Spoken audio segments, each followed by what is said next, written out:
Hello, and welcome to the Beyond the Resistance podcast. How are you today, Jennifer?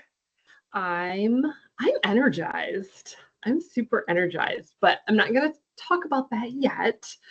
I want to know how your 4th of July was. Oh, my 4th of July was hot. It was Oh so yeah. hot. I, all right. So I've just been complaining, and you know this. Every time I talk to you, I'm like complaining about how hot I am because my air conditioner in my house was just went out. It just started like tripping the breaker. It's old. It's an Hmm. old air conditioner, and I know that plenty of people live in this world without air conditioning. But man, when you have it and it goes out, it's a thing. So yeah, Hmm. I just spent the whole weekend like thinking about my list of things that I wanted to do, but then deciding that it was too hot to do them. So I kind of sat around. I did go to my sister's lake house. That's a Michigan tradition, and spent a couple hours there. But it was so hot there, and so we Yeah. came home, and then it was hot at home. Yeah, so like it was just too hot to exist for the 4th of Hmm. July. Woohoo! Yeah. Happy birthday, America. How was your fourth? It was fine. Also hot, but not in the same way because we do have air conditioning. Ours So you is can not broken escape. yet. Yeah. So Yep. yeah, like we went out to the fireworks here at Midland, which are fun. They're pretty good for a small Yeah, town. Midland does a good job. Yeah, and they're not Usually like, them. if anybody in the area knows, Bay City has the best fireworks, but trying to get in and out of that town Yeah. for the fireworks, especially with the bridge issues they've been having, you just Oh don't do yeah. it. In fact, somebody from Bay City came to visit and hung out with us well, and watch fireworks because she's like, I don't even want to deal with that. And I got to hang out with our friends Elena and Michael, so that was cool. I wore my what did it say? It said, "Democracy is dying, but hey, cool fireworks" T-shirt. And I for sure got some looks. I was waiting for somebody to say Yeah. something. I'm like, Yeah. dude, I am so ready for you. Go ahead. Yep, especially in that environment, right? Like Yeah, it's not a controlled like progressive or democratic yeah, environment. That's definitely an everyone environment. So yes, for you sure. go into But it that was wearing that fun. t-shirt knowing that you're gonna get some love. Yeah, and then we went to the Great Lakes Loons baseball game the next Uh-huh. day. More fireworks, but yeah, just had fun this weekend, and then spent the rest of the weekend kind of sitting around doing my cross stitch, working on my And computer. you finished your big giant cross stitch. I did. Yeah, it was to keep me from doom scrolling too much, and it's been helping a lot. Good, awesome. It's good to have an outlet like that. That's artistic. Because art is resistance. So Yes. very cool. Well, you said you were energized today, and I think I know why, but why don't you share Oh why yeah. you might be Oh yeah. energized You today? do for sure know why. So Sarah and I had a call. For those of you who don't know, Sarah and I had a call this morning with Dr. Abdul El Said. He's running for the U.S. Senate here in Michigan. He was on I don't remember what his title was in Wayne County with the health department. Maybe he was in charge of the health department. I I think don't it was, remember. yeah. Yeah. He's run for governor. He has a podcast. And that was the main reason we were talking to him as advice on our podcast, which was fantastic. He's been being very helpful to us. But I got to thinking about after I got off the phone, and I'm like bouncing around the house, just like so excited, really excited about the things we're going to do with our podcast. And I got to thinking, every time we talk to Abdul, I walk away feeling ready to go, energized, so Yeah. excited. And I got me to thinking about the types of people. Like, there are people who, after you have a conversation with them, you feel totally drained. Yeah. Totally. And he's Yes. the opposite, where he Yeah. like infuses you with energy and Yeah. excitement and hope. Yeah. Totally. I enjoyed our conversation too. First of all, like as a former political candidate, and then I ran for a much smaller office. So I ran for state house. He's running for US Senate. But Yeah. I know how every second of your Yes. day is really important and carved out. And especially when you have a family with kids, like if you Mm-hmm. have a little bit of time, then you're spending it with your family and your kids Yeah. because all of your other time for 17, 18 hours a day is spent on the campaign trail. So I'm just Yeah. like so grateful that he spent it was like 25 minutes with us today. Mhm. Just like like there was no recording, there was no campaign stump speech at He all. doesn't It even was get just anything out of it. no, There's nothing. nothing for him. He was Yeah. totally just helping us. Yeah, just like to dedicate that time. I mean, that's the kind of thing that you hope for in your like politicians and your leaders, right? And Yeah. I even started by saying like, I know you meet millions of people, and we talked about this several weeks ago, and you agreed to do it like literally on your way up to the stage, right, to give a speech. You agreed to it. And so, just to remind you of who we are and all of that. And he's like, oh yeah, yeah, I totally remember who you are. And I was there in Yeah. Midland at the town hall, and so I think that is just, it's really that like personableness. I mean, or just like him and his, progressive like ideas and ways of talking about things as a candidate. But like, I really appreciate him in the one-on-one, tiny bits of one-on-one or two-on-one spaces. So that was Yeah. energizing to Mhm. me, because it's just like we're in a bit of a drought when it comes to like really inspirational, Mhm. personable uh, politicians on the Democratic side of things. And Yeah. it's really great for someone, I'll speak for myself, that's like a little burnt out, right? To Mhm. get to interact with somebody and just like renews my like excitement in this work and realization or remembering, right, how important it is. So, Yeah. yeah. Yeah. Yeah. I have my burnout days. And when I think about what we want to do with this podcast and, all the things that we want to bring to people, that is energizing, but it's also a lot of work. Yeah. So and we're all Yeah. also doing all of these other things in our community, and we have jobs and etc. So there are definitely days where I'm like, oh my gosh, why do I take on so much? But having a conversation with someone like Abdul, it's just, yeah, food for the Yeah. soul. For sure. So Abdul, Dr. El Said, if you're listening, just thanks again for that time Yeah. today. And we'll be in touch soon. And we're hoping that he'll join us on our podcast Mhm. at some point in the future. And just really appreciative of that time and all of the advice.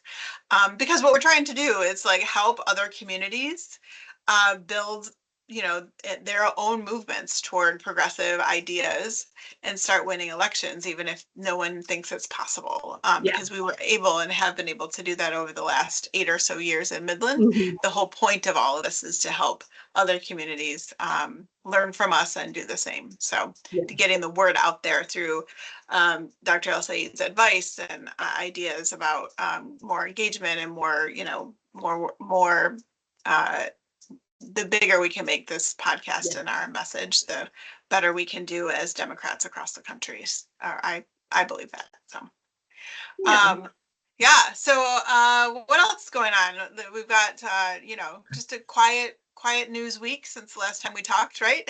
Yeah. we Nothing major, nothing major is devastating. going on in No reason to Washington. not want to go out and celebrate the 4th. Right, exactly. That was the other thing. Like, I was hot, but I was also like, I don't really like feel like celebrating a Mhm. country that's taking away, healthcare benefits to millions of people, Yeah. and SNAP benefits, and decimating the education budget. And, I have friends Mhm. who are losing their jobs in the federal government, and Yeah. on and on and on, and all these stories about ICE and like, the immigration crisis that we have as far as people getting, arrested out of the blue who are not, who are here legally or non-criminal. It's just, I didn't really feel like, no matter what t-shirt I was wearing, going out and celebrating. I So have a yeah, heavy dose of petty defiance that I makes know, up my right? DNA.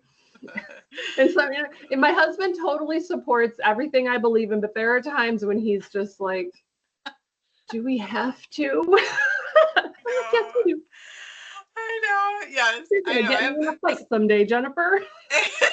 Don't worry, I'll take care of it. Yep, I know. Andy, my husband's at one, I think only one time we were going somewhere. We were going down to Gatlinburg or something, and had to wear my like live out loud, pride Mm-hmm. shirt, and he was like,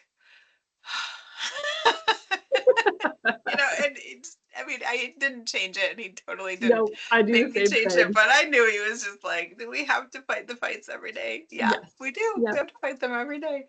Well, that was like that one time when we were in Nebraska, I think, and 3 out of the 4 of us were wearing some kind of liberal T-shirt, and Yes. we walk into this gas station / chicken restaurant thingy, and we won't go into the whole story because I think we've actually talked about it on the pod before, or maybe not. But anyway, the cashier was like, "Y'all aren't from around here, are you?" And he was really nice. He was super nice. Yeah, But well, I think it he's was just like, September. y'all know this is MAGA country. Yeah, that's what he said. Y'all know this is MAGA country. It was September, and last September, and the shirts we had on were Kamala Harris shirts. Yeah. And Yep. we walk in, all of us, Kamala Harris shirts, and he's like, "This is MAGA country." Like, it just like I know. he was supposed to, like, I think, concerned for our safety. Like, don't you maybe? And we were just like, "Oh yeah, We know we're taking our life in our hands. we're aware." Oh goodness. Well, what are your reflections and thoughts of last week? I'm thinking mostly about this big ugly bill and it passing, and getting signed on the 4th of freaking July and all of that stuff. The irony. Yeah. How is your reflection process going around all of that? Well, like we've talked about before, like my approach to things is very much, I need a list and these are the things that it's doing. Yeah. And like I'm less about like how it makes me feel and more about what it's going to do. But I knew it was going to pass. Anybody that was like, oh, maybe if these people hold out, like, don't get me wrong, I would have loved if they held out, but I knew that wasn't going to happen. It was all for show. The whole like pretending like they were going to do anything different, the holdouts, the whatever, it was like weird procedural, like last minute procedural, like non-votes or whatever, and people running out of the room or whatever was going on. That was all. I want to be able to go back to my constituents and say, I tried. No, you didn't. You could have voted no. Right. That's trying. I know. Yeah, I agree. Like that was to me, and I know we're in different groups and like, doing the play-by-play of like what was going on procedurally, and sadly, I know people who are absolutely devastated when the vote like came down, and like that's sad. And these are people who literally like are like on Medicaid, and they're like, how am I going to do this? Or they have kids that need that, and it makes me sad that they had hope because it just like it was bound. It was headed for a signature, like no matter what. There was no way that they were not going to let that happen. So, So now we have to figure out what's really in this thing. And so many people don't even know, and even the people who voted for it didn't seem to know what was really in this thing, and figure out how it's gonna, actually impact folks and what that timeline looks like, and continue to like do the messaging and communication about it locally, especially. That's what we're kind of focused on. So what's standing out for you as far as what you're learning is in the bill? Okay, so I've got a little list here, and I'll read it off to you. And for viewers, just so you know, I will make these into graphics. I will make these into social media posts.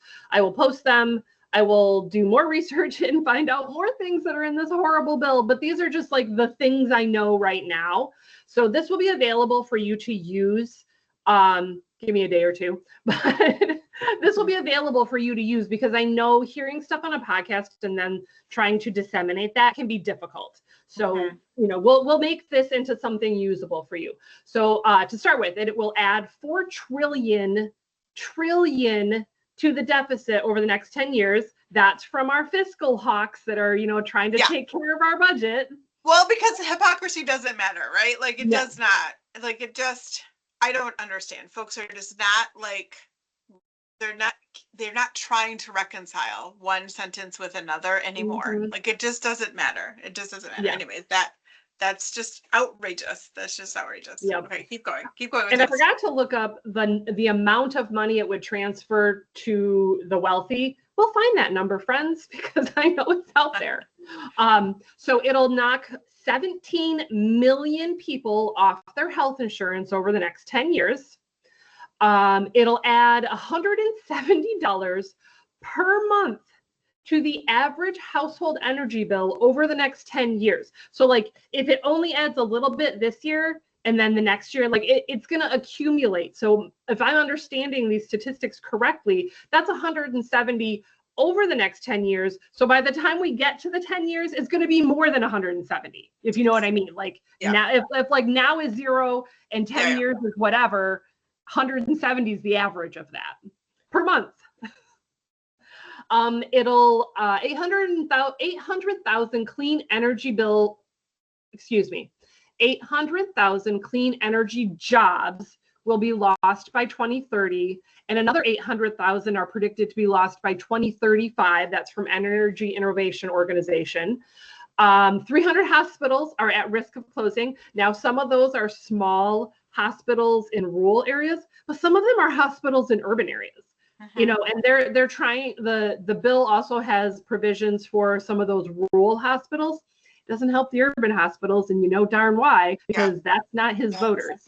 But even the number, the amount of money that they're trying to give to help make up for these rural hospitals that will lose money, it is not the amount they're going to lose. So they're still in danger of closing. 3 million people will lose SNAP and other food assistance. And keep in mind, SNAP feeds the poor from very elderly people down to children. So we're talking families, single moms, the elderly, like so many people are going to lose these benefits. Potential loss of 477,000 healthcare jobs. So if you think like, you know, once we get talking about which tax brackets are going to lose and win on this thing, the tax bracket isn't going to matter if you lose your job. Right. You're going down to the bottom tax bracket. It's going to, this one is like the whole thing pisses me off. This one makes me just want to punch a window. It explodes the ICE budget by 21 times its current size. It will make it the 6th largest militarized budget in the world. Oh my gosh. It'll have a militarized budget more than the UK or Canada, than their defense budgets. So our ICE budget is going to be more than Canada's whole military budget. Yes. What the fuck? Like this, it's outrageous. And talk about like, that one pisses me off the most too, because that's like a solution searching for a problem. Like they're literally like everyone agrees that there needs to be some tweaks to the immigration system. Sure. Like sure.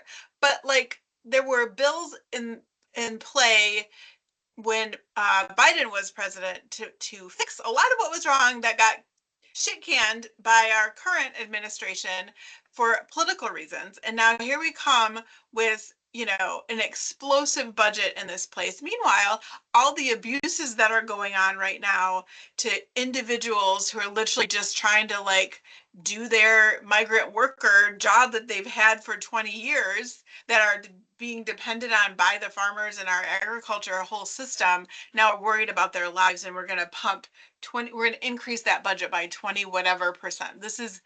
It's just outrageous. And meanwhile, all of these impacts, all these other citizens are losing all of these services that they depend on. But yeah, let's just, you know, put a bunch of money into a problem that doesn't really exist. It's all political and ridiculous. It's cruel and it's enraging and it's disgusting. And like we could do a whole podcast on all of the horrible things going on with ICE and immigration, et cetera. But I'll just lay out a few to think about.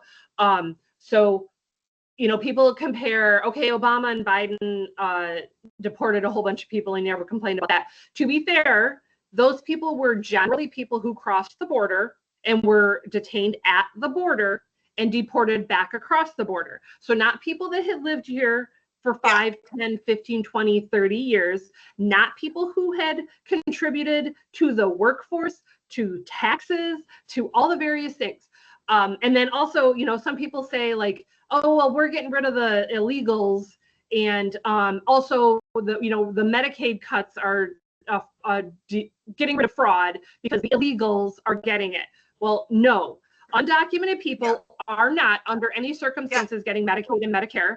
The only bit that they are even getting from programs like that is emergency care, as in they would go into the ER because they're fucking dying or having an emergency, and then sometimes Medicaid would cover that. This bill doesn't touch any of that. It doesn't touch that emergency Medicaid issue. So anyway, I could just scream forever, like losing the workforce, losing tax revenue, cruel and inhumane treatment, people that have been living here for decades. Like, oh, yeah. Do you want to talk a little bit about the timeline for all of this? Because like, so for me, like what I keep thinking about is like, we have no power in Washington. We have no like, got just like this, like seems like powerless Democratic Party who can't quite get themselves organized to do any real resistance in Washington. And so I keep thinking like this bill is inevitable, and the only thing we can hope for, as terrible as this is to hope for, is that the pain of this bill will be felt in a way that will impact the 2026 election. Mm-hmm. Side note, assuming we have elections in 2026. Yeah.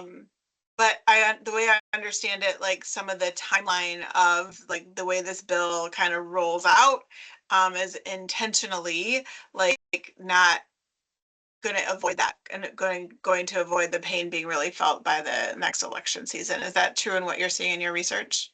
Yeah. So as dumb as I think the Republican Party can be, when they're cruel, they know how to be smart. Yeah. Yeah. So the tax cuts. So so we've got the child tax credit. It's like $2,200 a year per child. That's going to go. That's up from what it was, and it's permanent. And these are like Trump's tax cuts from like 2017 or whatever. Those are going to in effect, and they're supposed to be permanent. Those don't actually go into effect until 2025. So it doesn't even matter until you file your taxes in 2026. So you will not see any money coming back to you, assuming you were going to get any, because not everybody gets it. You will not get that until like, say, April of 2026. 26, yeah. Okay. And then, let's see, I'm sorry, I'm reading my list. So the EV and clean energy tax credit rollbacks that Biden had, I think it was Inflation Reduction Act, those are going to end 60 days from the 4th of July when he signed the bill, when Trump signed that bill. And I don't know a ton about all of those, although I might talk to my husband. I've been begging him to get an EV, but he's like, we can't afford it right now. And I'm like, well, maybe now is the time. Yeah, no doubt. So we're going to have to look into that. But yeah, 60 days from last Friday, those energy tax credits are going to stop. Also known as the stupid quote unquote EV mandate, which actually does not fucking exist. I think Trump recently said the words EV mandate. There's literally no such thing as the government forcing anybody to buy an electric vehicle. Period. It's never been the case, ever, ever, ever. There's incentives to buy an EV, and that's your choice still. If you want a gas car, you can have a gas car. If you want an EV, you can have an EV. It's just like, that's propaganda at its finest, this idea that there's a and they lap it up. freaking mandate. Yeah, and people believe it, that somehow the government's going to come in and steal their big gas guzzling truck away from them. And it's not true. It's just not true. And it's so everything is frustrating. And I think like we have to every side of these issues needs to really take a step back and look at the information. And we do the same thing. Like I listen to a lot of different politicians and whatever talking about these things, and they talk about them in a certain way. And then I intentionally go and look up and say, okay, what part of this am I missing? And you find it, and it doesn't, sometimes it changes the narrative, sometimes it doesn't, but you really have to look closely at all the information, no matter what side you're on. Yeah. Because chances are good people are either outright lying to you or twisting things to look better for what they want. Yeah. And this is all like super intentional, right? Because like, I mean, every item on your list that you just shared could be an entire topic for one of our podcasts, like every single item. Like And there's so much in the bill. and I haven't talked yeah, about what they're doing to the judiciary. I think there was some election stuff in there. I'll have to look because like I heard so many different things that I don't know what actually ended up in the final yeah. bill. So more research needs to be done. And I will continue to do that and share mostly on social media, or we'll talk about it on the Yeah. podcast if we think it's like worthy of a specific. I don't even think the people who voted yes on the thing No.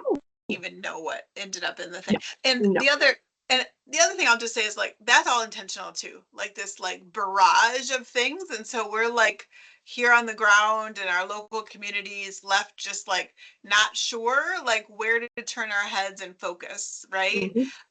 Because there's just so much. Not even like this is just one giant ass bill that is, you know, a freak show and we don't even know in this one package like where to turn as far as, you know, local, you know, resistance, local organizing, local communications. Yeah. And not to mention all the propaganda that's around every single thing. And it's intentional because like it leaves us in a state of like we're, you know, just exhaustion, right? Like Mhm. we're just have like outrage. I've been talking about this since November. Outrage fatigue. Like I'm outraged Mhm. about this thing in the bill. I'm outraged about this thing in the bill. And then finally I'm just like, I'm just gonna go, you know, take a nap. I can't stay In your outraged hammock. about We were everything. a couple of us were talking about you in your hammock the other day. And I'm like, oh, that sounds like such a good idea. I need a hammock. I know. I have this hammock that my husband built a hammock stand out of scrap wood and we put a hammock up and I put a string on it so that I can turn it into a tent. Mhm. So I literally get in my hammock and like pull over a little curtain and just like leave me alone. I'm in my hammock. Yeah. Blanket So tents are sometimes, not just for yeah. children anymore. No, that's true. That's true. That blanket tents, I wish I had. Now I have one. Anyways, So so two I feel more like things. that's like a plan. Like that whole like Yes. outrage fatigue is part of the Yes. plan. Yeah. So just two more things on the timeline because these are the two really important ones Yeah. that I want to add. Medicaid, the restrictions on Medicaid are set to go into effect essentially January 1st of 2027, and SNAP is 2028. So keep in mind, we have midterms in 2026. Yep. Those people will be, you know, whoever wins the midterms. Granted, it looks like Democrats, you know, just for various reasons probably will, but I take nothing for granted these days. So that's part of the insidious plan is Democrats will take office in January, you know, whether they get the House, whether they get the Senate, whatever they get. Obviously, Trump will still have the presidency. And then it's their fault. Yeah. Medicaid got cut under the Democrats. Yeah. And that was intentional. Your SNAP got cut under the Democrats. Yep. So it's essential to elect Democrats, not because we want them to get blamed, but they're the only ones that are going to try to change it. Yeah. You know, if we elect Republicans, they're going to keep it the way it is. Yeah. But if we elect Democrats, then they'll try to change it, assuming Trump will sign it. So who knows? It's outrageous. So And our job is to do exactly what you're doing, right? And to do it locally and to keep doing it, which is like sussing out the truth around what is in this bill, understanding how it's going to impact our local communities. So like next step in this, right, is to understand what it, now that we are getting a sense of like what's actually in this bill, how it's impacting the United States overall, really getting, you know, making it hyper localized to be like, and it's this many people in Midland County where we live, right, who are going to be kicked off of Medicaid, and that's going to mean this many whatever. Because like bringing it down to those local levels, and then after that it's just, you know, it's our job from now until the 2026 election and beyond to make sure people understand this is coming. It's going to mean like you're going to go try to, you know, pay for your doctor's visit and you're not going to be able to because you don't have your health insurance anymore, and it's this current shitty administration that's making that happen. Yeah. That's our job. Like it's a communications like job, and Dems are not good at that.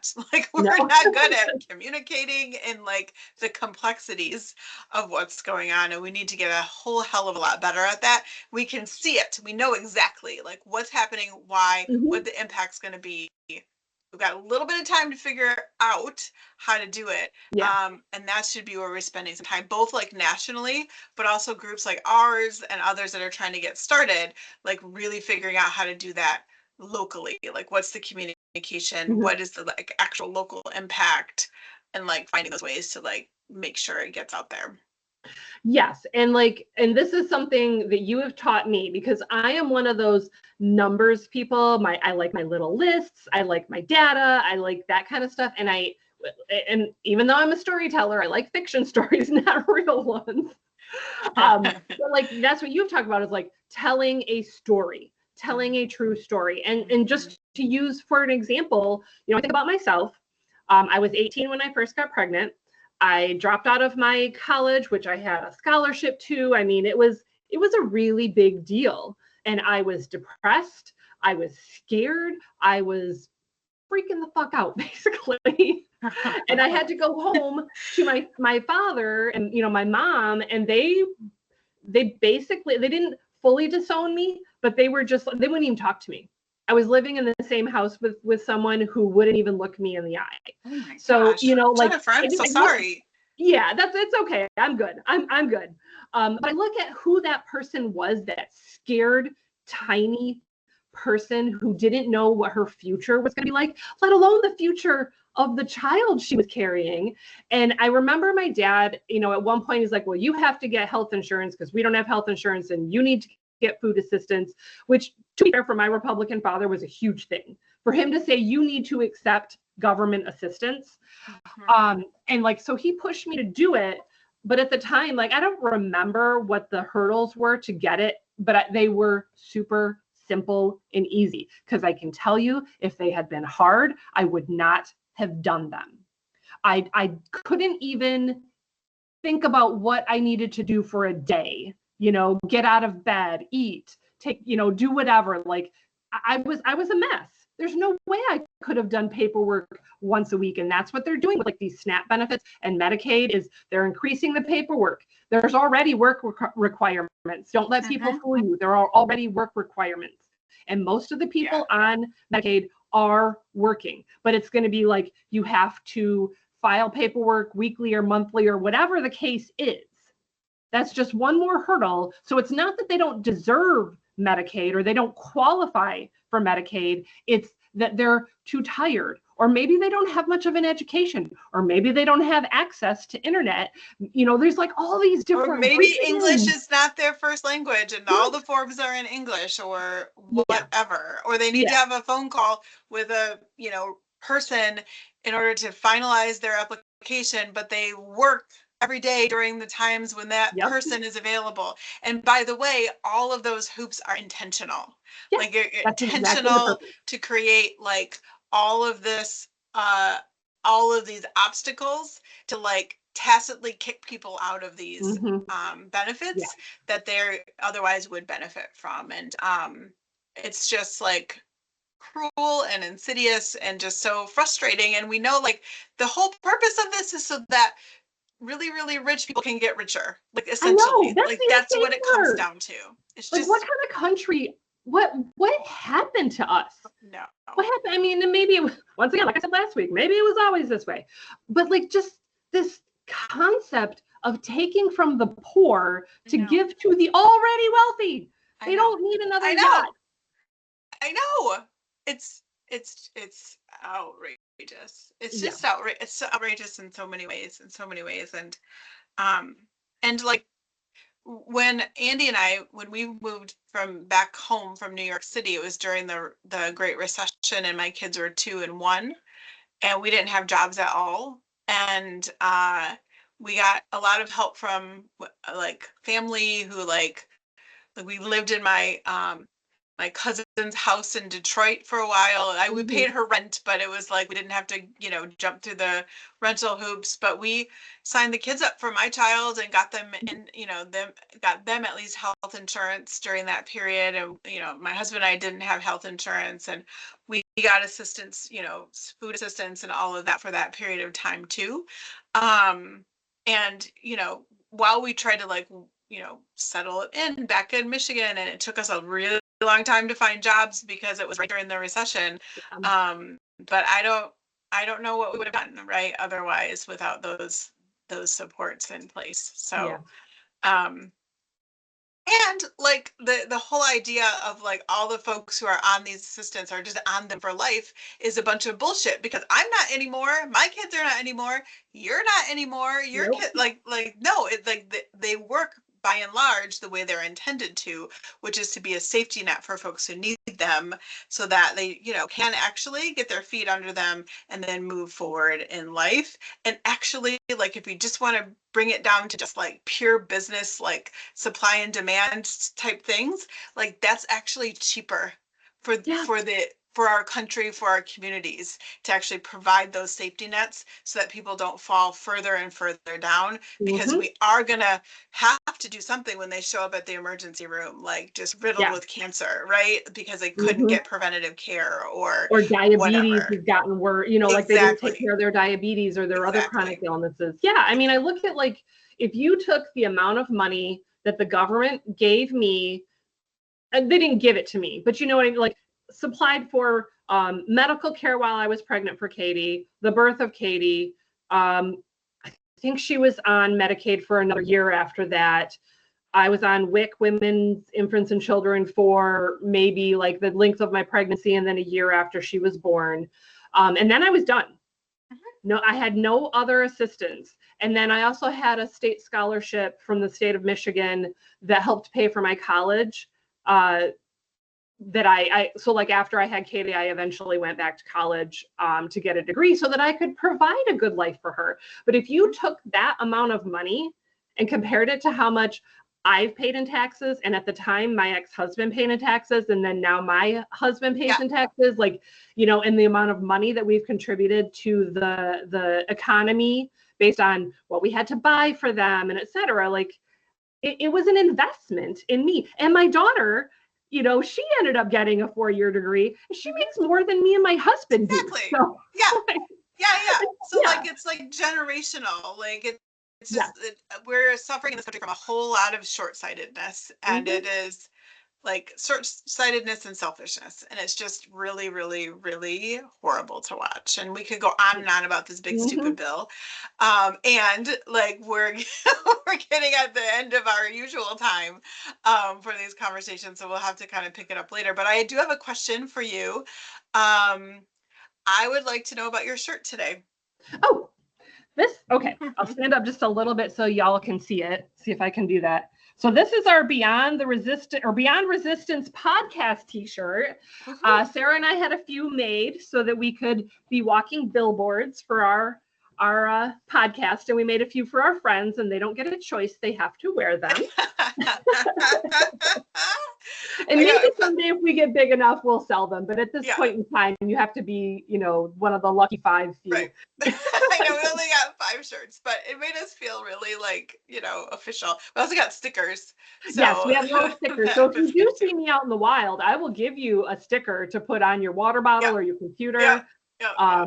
Yeah, I've been meaning to. I'm gonna try to do maybe a Lansing protest in the near Cool. future. Interview people and hand out stickers. And actually, what I'd really like to do is go to smaller protests in rural communities, Yes, that would be because those awesome. are the people we really want to talk to. I Those love are the that people idea. doing the work that we've done and we want to help them with. So yeah, that's something I Awesome. want to do here in the near future. I love it. I What love it. about Well, your t-shirt? I'm wearing a t-shirt. Sometimes I forget when we record, but I'll just stand up.